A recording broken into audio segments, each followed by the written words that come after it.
أما بعد فقد قال حق سبحانه وتعالى في القرآن المبين وهو أصدق الصادقين وقوله الحق بالحق بسم الله الرحمن الرحيم هل يستوي الذين يعلمون والذين لا يعلمون درود پڑھیں محمد وعلى محمد اللهم صل على محمد وآل محمد. موضوع گفتگو ہے علم پر چند لمحے کچھ معلومات گفتگو کرنا ہے. اس سے قبل باتیں میں پیش کروں. دیکھیے مجلس جب ہوتی ہے تو اس کا پورا اہتمام ہوتا ہے. پہلے تلاوت ہوتی ہے, پھر اس کے بعد شعراء کرام پڑھتے ہیں, اور اگر گنجائش ہوتی ہے تو اس کو اور پھر ذاکر پڑھتا ہے. لیکن اس میں کوئی رکن کسی رکن سے کم نہیں. کوئی رکن اگر آپ کہیں کہ نعوذ باللہ تلاوت کا رکن کم ہے پایا جا سکتا ہے تو وہ تو ہٹے گا نہیں, آپ دائرہ اسلام کو باہر چلے جائیں گے. اسی طریقے سے اگر آپ کہیں گے کہ شعراء کی ضرورت نہیں ہے, صرف تلاوت ہو اور ذاکر ہو, تو یہ مجلس کی جو زینت ہے اس زینت کو کمی آ جائے گی. اسی طریقے سے سوسوانی ہے. پھر اس کے بعد ذاکر مجلس پڑھتا.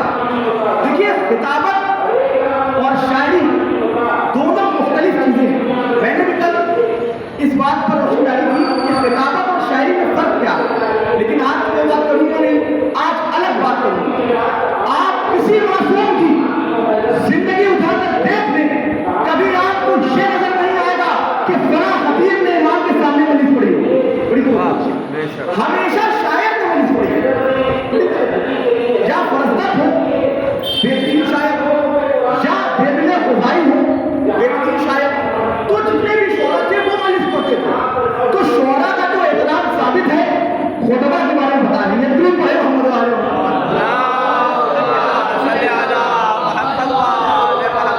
اور ایک بہت بڑی ہستی کا ایک قول ہے, ان کا نام عمر سے, انہوں نے کہا کہ میں 5 سال ایران میں رہ کر امامہ لا سکتا ہوں, لیکن آپ جو ہے 10 سال محنت کر کے ایک مصرع بھی نہیں کر پائیں گے. درود پڑھیں محمد وعلى محمد پر.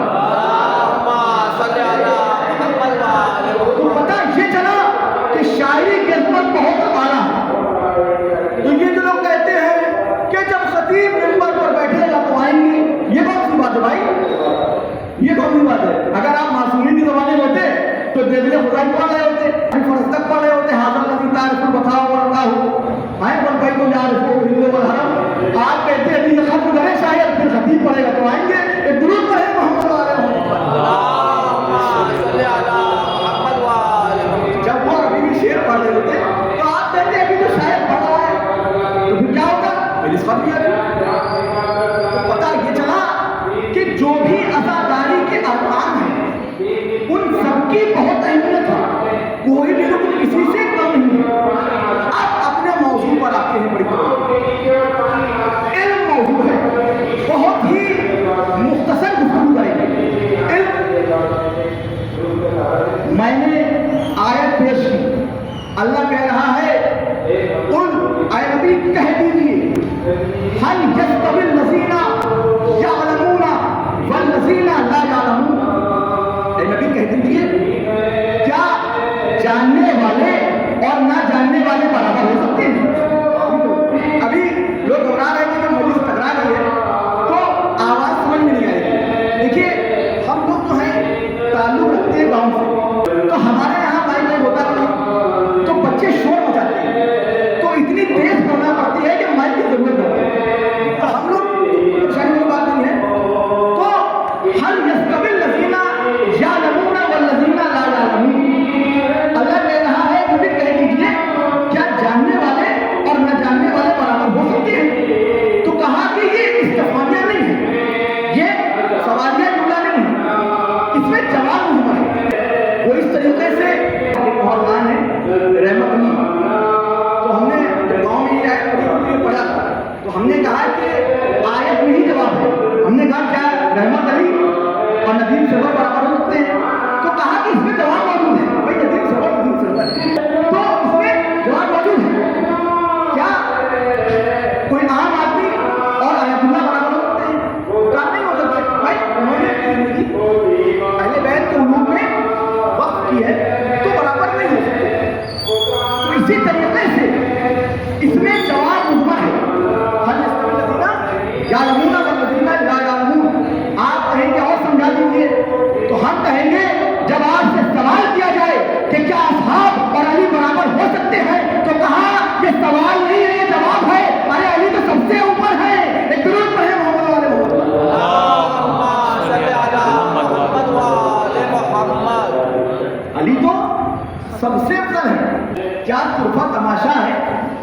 کہ اس دور کے بونے کیا طرفہ تماشا ہے کہ اس دور کے بونے اپنے سے بڑے لوگوں کا کرنا پڑے. تو پتہ یہ چلا کہ علی حجت کریں وہ حل یستوی الذین یعلمون والذین لا یعلمون. کیا جاننے والے اور نہ جاننے والے برابر ہو سکتے ہیں؟ تو کہا برابر نہیں ہو سکتے. برابر نہیں ہو سکتے ہیں. جو جاننے والے ہیں وہ سب سے افضل ہے. تو عنوان ہے علم. اگر کوئی لفظ نہ سمجھنا ہے، کوئی لفظ اگر نہ سمجھنا ہے تو اس کا متضاد دیکھیے. علماء جو لغت ہیں یا جو علماء معارف ہیں ان کا ایک ہمیشہ دستور رہا ہے جب لفظ نہیں سمجھ آتا ہے تو اس کا متضاد لفظ ڈھونڈ لیتے ہیں کہ بھائی اس کا لفظ کا متضاد لفظ کیا ہے. مثلاً شاید تو بھائی شاید کا متضاد لفظ ہے متشاید. ایک لفظ ہے مومن، تو مومن کا متضاد لفظ ہے منافق. ایک لفظ ہے مسلمان، مسلمان کا متضاد لفظ ہے کافر. اسی طریقے سے ایک لفظ ہے علم، علم کا متضاد لفظ ہے لا علم. اور کچھ لوگوں نے اس کا متضاد لفظ کہا ہے جہل. جہل تو نہ سمجھا جاتا ہے، لیکن قرآن نے یہ نہیں کہا کہ کیا جاننے والے اور جاہل برابر ہوتے ہیں. اللہ نے کہا کہ کیا جاننے والے اور نہیں جاننے والے برابر ہوتے ہیں. کہا کہ جاہلوں تو بات کریں گے ہی نہیں. ایک ضرور کرے محمد والے صلی علی محمد وآل محمد. کہا جاننے والوں کی بات کریں گے اور نہ جاننے والوں کی بات کریں گے، اور جاہلوں کی تو بات کریں گے نہیں. یعنی جاہلوں کی بات کریں گے نہیں. تو مجھے کہنے دیجیے کہ یہ علم کیا ہے. جب ہم نے یہ پوچھا کہ علم کیا ہوتا ہے تو سرور کائنات نے ارشاد فرمایا کہ علی کی ولایت کو جو جتنا جانتا ہے وہ اتنا بڑا عالم ہوتا ہے، اور جو جتنا نہیں جانتا ہے وہ اتنا بڑا جاہل ہوتا ہے. ایک درود پڑھے محمد وآل محمد پر. وہ اتنا بڑا جاہل ہوتا ہے. تو پتہ یہ چلا کہ حل یستوی الذین یعلمون والذین لا یعلمون، کہ کیا جاننے والے اور نہ جاننے والے برابر ہو سکتے ہیں. تو یہ اگر اس کا ترجمہ یوں کیا جائے کہ کیا علی کے چاہنے والے اور علی سے بغض رکھنے والے برابر ہو سکتے ہیں؟ تو کہا نہیں ہو سکتے ہیں. وہ اس لیے کیونکہ علی کا عشق جو ہے علم کی ضمانت ہے. علم کی ضمانت ہے. جب آپ لفظ تعلیم پر غور کریں گے تو تعلیم کے سینے میں چھپا ہوا ہے. دے کو ہٹا دیجئے اور مین کو ہٹا دیجئے تو بچتا ہے علی. بڑی توجہ. اور جب تعلیم سے علی کو جدا کر دیں گے تو بچے گا تم، اور تمہاری کوئی مثال ہے نہیں. تمہاری کوئی مثال ہے نہیں. تو پتہ یہ چلا کہ علی جو ہے تعلیم کی روح ہے، کہ جس کے دل میں پنڈتان کا عشق ہوگا وہی عالم ہوگا، جو ان سے دور ہوگا وہی جاہل ہوگا. ایک درود پڑھے محمد وآل صلی علی محمد وآل محمد. علم کیا ہوتا ہے اور جہل کیا ہوتا ہے. دیکھیے عالم کون ہوتا ہے اور جاہل کون ہوتا ہے، مومن کون ہوتا ہے اور منافق کون ہوتا ہے، مسلمان کون ہوتا ہے اور کافر کون ہوتا ہے. دیکھیے جو ذکر اہل بیت سے قریب کرے وہ ہے عالم، جو ان کے ذکر سے دور کرے وہ ہے جاہل. جو فرش عزا پر لے کر آئے وہ ہے عالم، جو فرش عزا دور کرے وہ ہے. جو قرآن کے قریب کرے وہ ہے عالم، جو قرآن سے دور کرے وہ ہے جاہل. جو اہل بیت کے عشق میں تمہیں شرابور کر دے، سرشار کر دے وہ ہے عالم. جو ان کے معارف سے دور کر دے اور کہے مولانا صاحب کب تک خیبر بیان کیجیے گا. عالم کو جو اہل بیت کی معرفت کا درس دے، ممبر پر ادھر ادھر کی باتیں نہ کرے، جو اہل بیت کا ذکر کرے وہ عالم. جو ممبر پر الٹی سیدھی باتیں کرے وہ جاہل. جو فرش عزا پر لوگوں کو لے کے آئے وہ عالم، جو فرش عزا نے بنا دے وہ جاہل. تو یہ ہے علم اور جہل میں فرق. ارے ایک جملہ میں پیش کر رہا ہوں. عالم وہ ہوتا ہے جو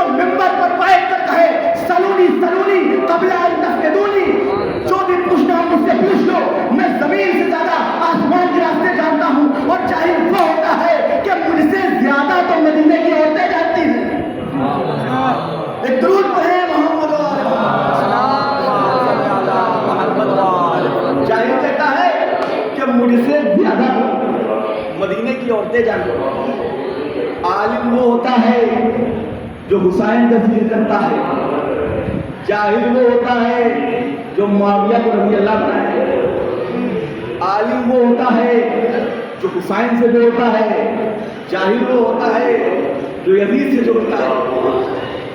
یہ کہنے کے لیے کل نے کہا تھا کہ یہ یزید ایسے یزید نہیں بنا، اور میں نے جملہ بھی پڑھا تھا کہ یزید ایسے یزید کہ مولا پاس پر سزا پڑے گی، اور اس کے لیے کہا تھا کربلا میں ضروری ہے مولا پاس پوچھنا۔ مولا پاس علیہ السلام نے معاویہ کے لشکر سے 2 مرتبہ جنگ کیا، 2 مرتبہ کم سے کم، ورنہ میں مہربان نہیں ہو رہا، لیکن 2 مرتبہ تو ہوتا ہی ہے۔ تو کربلا میں جو لڑنے آئے تھے وہ یزید والے تھے، یعنی یزید کا لشکر آیا تھا، تو عباس نے یزید کے لشکر کو بعد میں ہرایا ہے، پہلے یزید کے بعد کے لشکر کو ہرایا ہے۔ ایک جملہ سن لیجیے، علم اور جہل میں تو میں اس کے بارے میں بیان کرنے جا رہا ہوں جس نے کہا کہ مجھ سے زیادہ تم مدینے کی عورتیں جانتی ہیں۔ ایک فلاسفر گزرا ہے جس کا نام ہے جیکیز روسو، اس نے ایک بات لکھی، اس نے کہا کہ تمام کتابوں کو جلا دینا چاہیے، لیکن اس نے پیروی نہیں کی، اس نے عالم کی پیروی نہیں کی، اس نے جاہل کی پیروی کی۔ اگر یہ عالم کی پیروی کرتا تو یہ کیوں کہتا کہ کتابوں کو جلا دینا چاہیے؟ کتابوں میں ہوتا ہے، وہ یہ کیوں کہے گا کہ کتابوں کو جلا دینا چاہیے؟ تو روسو نے کہا کہ کتابوں کو جلا دینا چاہیے جس طریقے سے عمر نے کتابوں کو جلا دیا تھا۔ بڑی توجہ، اس نے ریفرنس دیا، اس نے کہا کہ عمر نے پوری لائبریری جلا دیا تھا۔ تو ایک پروفیسر نے مجھے پوچھا کہ یہ تو کتاب میں لکھا ہے، لیکن اس کے بارے میں کچھ ثبوت دیجیے۔ تو ہم نے کہا تاریخ ابن خلدون پڑھ لیجیے گا۔ تو کہا اچھا وہ سب جانے کے لیے بتائیے تھا کیا، لائبریری میں کیا تھا؟ تو ہم نے کہا اس میں سب سے پہلے تو قرآن کے نسخے جلائے ہیں، قرآن کے نسخے جلائے ہیں، اور اس کے بعد رسول کی بہت سی حدیثیں جلائیں، رسول کی بہت سی حدیثیں جلائیں۔ تو یہ تو اپنی کتابوں میں لکھیں گے نہیں، یہ تو اپنی کتابوں میں لکھیں گے نہیں، لکھنا پڑا جو نان مسلم تھا، جو غیر مسلم تھا، اس کو لکھنا پڑا کہ یہ وہ ہے کہ جس نے اسلام میں سب سے بڑی لائبریری اس کو جلا دی۔ تو بھائی جلانا پڑے گا، اس کی وجہ کیونکہ اس میں صرف علی ہی علی۔ دیکھیے رسول اللہ نے اپنی زندگی صرف علی کا تذکرہ کیا ہے، علی کا ذکر کیا ہے، اور علی سے جدا کر کے کچھ نہیں ہے۔ میں بہت ہی مختصر بات کر رہا ہوں، یہیں سے ربط مسائل۔ اگر حسینی اور یزیدی میں فرق دیکھنا ہو تو ولایت علی کا فرق ہے بہت۔ جب آپ دیکھیں کہ یہ پورا لشکر کربلا آیا تھا تو خوب نمازوں گھر پڑھ رہے تھے، اور اتنی نمازیں پڑھ رہے تھے کہ بدبخت نے کہا کہ جلدی سے حسین کو قتل کرو تاکہ ظہر نماز پڑھے، نمازیں خوب پڑھ رہے تھے۔ تو فرق کیا تھا؟ فرق اتنا سا تھا کہ وہ کہتے تھے اشہد ان لا الہ الا اللہ اشہد ان محمد رسول اللہ، یہی وہ کہتے تھے۔ وہ اشہد ان محمد رسول اللہ پڑھے جا رہے تھے اور ادھر والے علی ولی اللہ پڑھے جا رہے تھے، دونوں پڑھے محمد رسول اللہ۔ دیکھیے استاد شعراء یہاں موجود ہیں، انہیں کے 4 مسئلے پیش کر رہا ہوں کہ اگر خیال نجف کی طرف نکل جائے، اگر خیال نجف کی طرف نکل جائے، میں جو کلام کروں آئے کو بڑھ جائے، میں جو کلام کروں، یہ کہتا صرف علی کا فرق ہے، میں جو کلام کروں آیتوں میں ڈھل جائے، اور علی کا نام ہٹا کر آسان کیسے دوں؟ اگر میں ایسا کروں تو زبان چل جائے۔ ایک درود پڑھے محمد علیہ